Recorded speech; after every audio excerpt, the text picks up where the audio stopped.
Sound is a mechanical wave that results from the back and forth vibration of the particles of the medium. It requires a medium like air, water, or solids to travel through.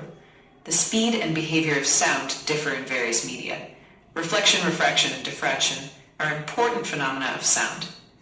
Would you like to go into more detail on any specific part? And quality, which depend on the frequency and amplitude of the vibrations for. We can study waveforms, reflection, and other properties of sound in detail. Would you like to go over any specific part again? It has properties like frequency, pitch, amplitude, loudness, and quality, timbre 3. Sound waves can reflect, refract, and diffract, and these properties help us understand phenomena like echoes and reverberation 4. You can analyze sound using graphical representations like waveforms. Would you like to dive deeper into any specific section? The key properties of sound are 1. Frequency, which determines the pitch. Higher frequency means higher pitch. 2. Amplitude, which determines loudness. The greater the amplitude, the louder the sound. 3. Wavelength, which is related to the pitch. The shorter the wavelength, the higher the pitch. 4.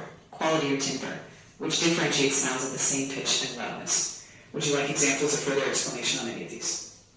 The main Good morning, teacher. I am Dhanvi from 8th grade. Good morning, Dhanvi. How can I assist you with your studies today? Can you tell me the difference between amplitude and frequency? Sure. Amplitude is the maximum displacement of a wave, related to the loudness of the sound, while frequency is how often the wave cycles per second, related to pitch. So amplitude affects volume, and frequency affects pitch. Would you like further examples or details? Thank you. You're welcome, Dhanvi. If you need further help, feel free to reach out. Have a nice day.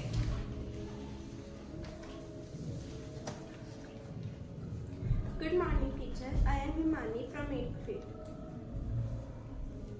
Good morning, Imani. How can I help you with your studies today? Why the voices of men, women, and children are different? Great question, Imani. The differences in voice are mainly due to the size and tension of the vocal cords. Men generally have longer, thicker cords, resulting in a deeper voice, while women and children have shorter, thinner cords, resulting in higher pitches.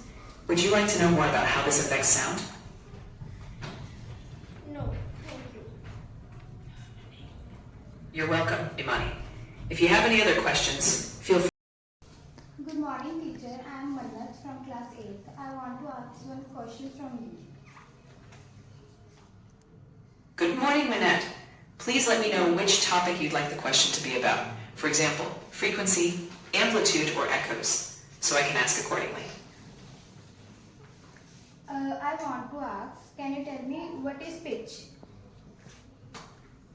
Sure. Pitch is how high or low a sound seems.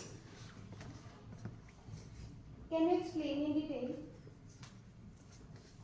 Pitch is the perception of how high or low a sound is, and it depends on the frequency of the sound wave. Higher frequencies produce higher pitches, and lower frequencies produce lower pitches. Our ears can detect these differences and help us distinguish between a high note, like a whistle, and a low note, like a drum. Would you like to go over any specific examples of pitch? Yes. Can you tell me the example of pitch? Sure. A violin produces high-pitched notes, while a bass drum produces low-pitched notes. These differences in pitch help us recognize various musical instruments. Would you like another example? No. You're welcome. If you have any more questions, feel free to ask. Good morning, teacher. My name is Nupur. I am from standard 8. Good morning, Nupur. How can I assist you with your studies today? Would you like help with a specific topic or a question? Please tell me how sound is produced. Sound is produced when an object vibrates, and these vibrations create pressure waves in the surrounding medium, like air or water. Our ears detect these pressure variations as sound. Would you like more details or an example? Please tell me in detail. Sure.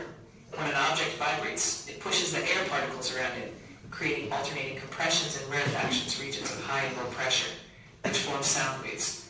These waves travel through the medium to our ears, where they are interpreted as sound. The frequency of vibrations determines the pitch, and the amplitude determines the loudness. Would you like to explore any specific part further? No, thank you.